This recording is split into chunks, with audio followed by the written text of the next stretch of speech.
Hey everyone, Mary here from Vegans for Mars, and with all the coronavirus, lockdown, stay-at-home orders going on right now, I suddenly have time to focus on videos again, which is something I've been wanting to do for a while.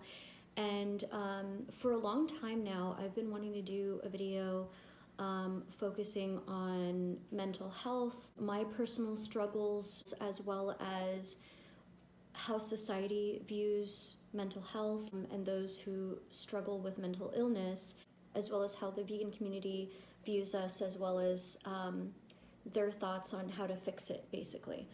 I think today my video is not going to be quite about that, though I am willing to do a video about that. So if you guys are interested in seeing that and hearing my thoughts, let me know in the comments, and I don't mind sharing, including personal information about my own personal struggles with my mental health. Anyway, but today, because of everything that's going on, I thought it would be a good idea to maybe share what I have been doing while on lockdown in order to keep from, I guess, spiraling into depression or letting my anxiety take over. A lot of people don't know this unless they know me personally, but I have struggled with depression for many years, anxiety and panic attacks for most of my life.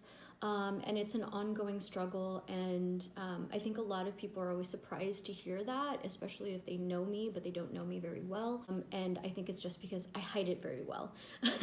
But what I wanted to share is just what I've been doing personally to kind of just keep myself from dwelling on my anxieties, my fears. A lot of people are staying at home with family, and at the moment, I'm currently by myself, but with a beautiful dog that I'm watching for 5 days.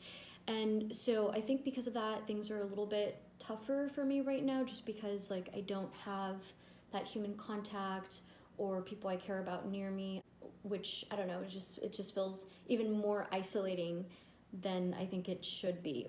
But I can't complain. I've been getting lots of dog cuddles, so that's awesome. Before I came here to dog sit, I decided I was going to bring out just a couple of things with me in order to keep myself busy and occupied and keep my mind occupied, especially since, unfortunately, in my line of work, I deal with the public a lot and events. So as of right now, I'm out of work for a week. So I have literally nothing to do, and it's very frustrating. So one of the things that I brought with me is this book that I actually bought a few months ago, and I just kind of never got around to just working on it. And it probably sounds really cheesy, but many of you out there, if you also suffer from depression, anxiety, panic attacks, and things like that, sometimes things get so bad that you're just willing to try anything.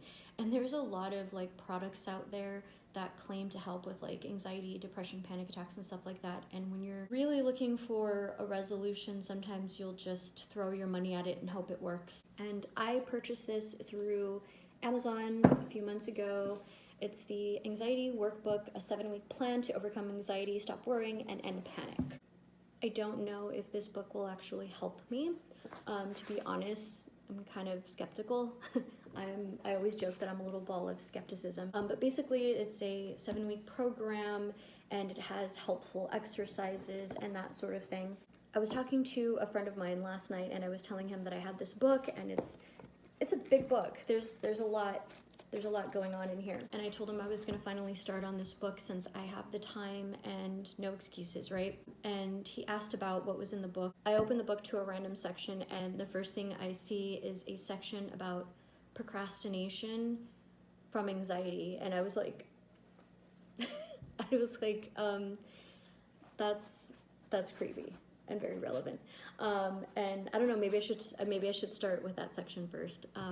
But anyway, this is one of the things that I'm going to be focusing on, and who knows, maybe there are some sections in here that can actually help me and help me figure out more what I'm going through, why I'm going through it. I mean, I'm just skimming through it right here, and there's like a section about phobias and generalized anxiety disorder, which is what I have.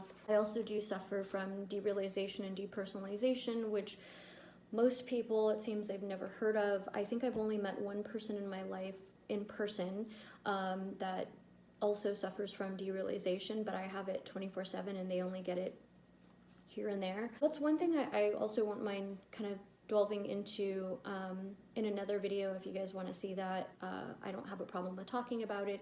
It's a bit personal, but I think it's very important to talk about these things, because we all know that there's a big stigma when it comes to mental illness, and that's really frustrating, because a lot of people just assume that if you have issues with your mental health, that you're a crazy person, that you should be in a padded room, that you can't contribute to society. There's all these different things wrong with you, and that's not the case. And yes, we might have struggles, some more than others, but we're still capable human beings sometimes. I have my moments. Anyway, this is one of the things that I am going to be focusing on in the meantime, since I have plenty of time. Another thing that I've been doing consistently is keeping in touch with family and friends. So I'm very fortunate to have an amazing family, so I'm talking to my dad and my brother every day, making sure my dad is staying home and not going anywhere, because he is a senior, and of course I'm concerned for his health because he's at high risk. And just keeping in contact with my awesome friends, either phone calls, FaceTime, text message, social media. Luckily, we have so many tools available to us to keep in touch with the outside world. So I feel like that is the one thing that's really saving me and helping me the most. But I find that just keeping myself distracted, doing different things, and still communicating with the outside world is really helping me. And it's funny because, I guess I'm an introvert. I'm more comfortable when I'm at home, and I used to be an extrovert, but obviously things change when you're dealing with anxiety and depression and derealization, all these other things that kind of turn me into an introvert. And you would think that being told to stay at home would be very, very easy. And I think the first couple of days were, and now I'm just I'm not going stir crazy. I'm not getting cabin fever or anything like that, but I'm not gonna lie, it does feel lonely, and I think a lot of people feel the same way. But yeah, keeping in contact with friends and family has been really, really helpful. And I've never been a fan of FaceTime. I've always thought it's kind of weird. Even right now, talking, to a camera that I'm gonna post later, it's awkward for me. It's totally, this is just weird for me, but I'm gonna do it anyway. But I always thought FaceTime was weird and awkward, and talking to two of my friends on FaceTime here and there, and it's kind of fun. Another thing that I've been doing a lot of is cooking my own meals, because I pretty much have no choice. I often cook meals at home because I work with vegan vendors and vegan events and that sort of thing. I often have access to a very, very large variety of vegan food. I will eat all of it, and I love every moment of it. I love food. I love vegan food. But when I'm at home, I try to cook as often as possible. But my meals I cook are usually very boring, very simple. It's a lot of tofu and veggies. And lately I've been forced to kind of get a little bit more creative. So I honestly am not a big fan of cooking. I'm not gonna lie. I'm not terrible at it, but I'm not great at it either. But I've noticed, I've found myself getting just a little bit more creative in the kitchen, especially since in one particular day last week, I went grocery shopping, or tried to go grocery shopping, and I went to 4 different stores just trying to get simple things like bread, potatoes, pasta, and some canned goods, and I couldn't find any of those things. So I've had to just use other things instead, and I think in the long run that's a good thing for me. I think hopefully it'll encourage me to be a little bit more creative, especially if this stay-at-home orders, lasts for more than a couple of weeks. So I'll probably be cooking up a storm and enjoying it, or not, I don't know. I'll probably just be cooking and enjoying eating it. So another thing that I've been doing, which I'm sure most people are doing right now, is distracting myself with Netflix. It definitely helps a lot, especially at times like this. I prefer, when I'm really stressed or down, I like to watch things that are funny. So I've been watching a lot of stand-up comedy, a lot of The Office. I just started rewatching Dragula, which is awesome. It's like, if you're a fan of Drag Race, but you're a little creepy, then you'll love Dragula. Watch it, it's awesome. Another thing that I think a lot of people utilize for entertainment and to distract themselves or to just take their mind elsewhere is social media. I avoid Facebook because I feel like Facebook has a lot more misinformation than like Instagram, for instance. So I try to avoid that and just try to keep everything kind of funny or informative, but like with correct information. And I don't know how many text messages I've received or posts that I've seen on Facebook that are just filled with misinformation and people just copy and paste it without researching it, and it's like, I don't got time for that. Another thing that's been helping me are animals. I currently have my dad watching my dog at home because I can't have him here with me while I'm watching my friend's dog, but the pup I'm watching, she's such a sweetheart. She's really mellow, really sweet, and she gives amazing cuddles. And my dog is not an emotional support animal or anything like that. But I love my dog, obviously. He's my baby. I've had him for actually a year tomorrow. I adopted him a year ago. You know, there have been plenty of times where I'm really anxious, I'm not feeling well, you know, I'm just having a tough time, and my dog will be on my lap and I'm just petting him, and there's just something so comforting, you know, having this sweet animal companion just there for you, even though I'm sure if I really needed help he wouldn't care, but that's okay, I still love him anyway. Another thing I've been doing, which is not something I usually do, is I've been taking little walks. And it's easy to feel so trapped, even though we still can technically leave our homes, you know, for essentials. And we're still allowed to go outside. But yeah, I don't usually take walks or do anything like that. I tend to stay in a lot unless I'm like actually going out to do something. That's the only time I'm usually outside, is for some sort of activity. Lately, I've just been breathing in the air that just seems fresher and much more clean and crisp, and when it hasn't been raining, I've been going outside and just appreciating the calm we kind of have right now. And I feel like, especially if you live in Southern California, LA County, everything's always so busy and so fast and just now, and everything's always so rushed, and I always feel so rushed. And that's the one thing that I don't feel right now, surprisingly, is rushed. And I've just been able to take a few moments and appreciate things like fresh air, a little bit of sunshine, birds chirping. Like the more I think about it, I'm like, it's kind of sad that I don't do these things and don't appreciate these things more. So I'm hoping that's something that kind of stays with me and sticks with me, and even after all of this, you know, is done with, or when things improve, I hope I continue to go outside and take these walks and just appreciate my environment. So another thing that I am doing, and I'm actually doing this right now, is creating more content. So a lot of you probably know that I mostly focus on Instagram, and I run multiple Instagram accounts, and I also do social media management for other brands as well. So it's not just multiple accounts I'm running for myself.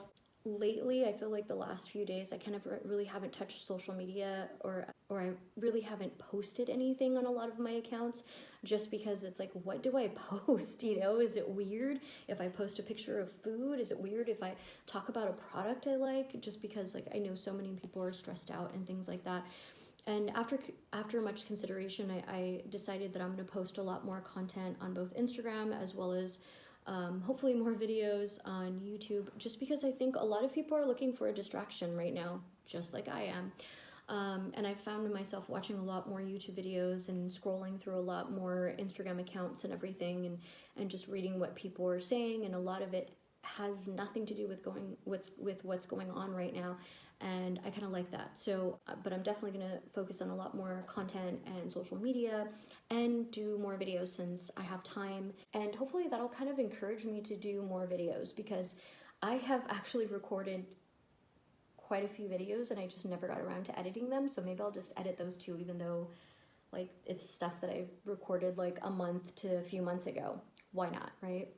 And then so lastly, another thing that I've been utilizing lately is Audible. This is in no way, why do I have a pen? I don't even know, why do I have a pen? This is in no way sponsored. I recently downloaded a friend's book. I actually have the physical book, but I find it's easier for me to actually listen to an audio version of a book rather than actually sit down and physically enjoy that actual book. And I'm glad I downloaded the audio version on Audible. Again, this is not sponsored by the author of the book or by Audible, but my friend Robert wrote a book called The Scribbled Victims, which is a vampire novel. And full disclosure, I am not a big fan of vampires in general. I love all things horror, and vampires are like the very bottom of my list, even though when I was in my teens I read a lot of like Anne Rice and Poppy Z Bright novels. But I feel like most vampire stories, especially stuff like Twilight, I can't, like, it's just not for me. And just the whole whole romantic kind of vibe behind vampires, it's not for me. But anyway, his novel is a vampire novel, but it's different. It's not your typical vampire novel, and I don't want to give anything away, but if you guys are interested, I'll leave a link below. I think I have a referral code for Audible. If I do, I'll link that below, but either way I'll definitely link the Scribbled Victims book link below if you want to check it out and download it. Anyway, I don't want this video to be too long, and hopefully after I edit it, it won't be like 40 minutes or something.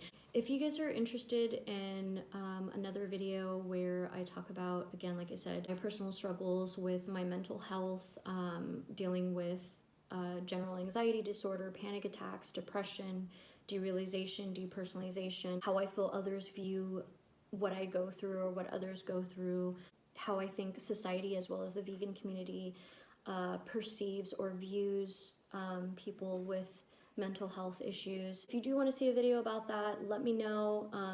I might record it anyway and then just post it if people are interested. Anyway, if you have any other suggestions, you know, that maybe you think I should try or other people should try to kind of just get through what we're all going through right now, feel free to leave comments below, and I'll reply to you guys later. And if you're not already, go ahead and follow me on Instagram if you want, which is @vegansfrommars. And if you're interested in seeing more of my random videos, go ahead and subscribe. And I'm hoping to do more videos where I just talk about things in general, talk about mental health, talk about veganism, talk about music, talk about movies. Why not? So yeah, I don't know. Thanks for watching, and I hope this wasn't too awkward. Maddie, hi pretty girl. She's a sweetheart.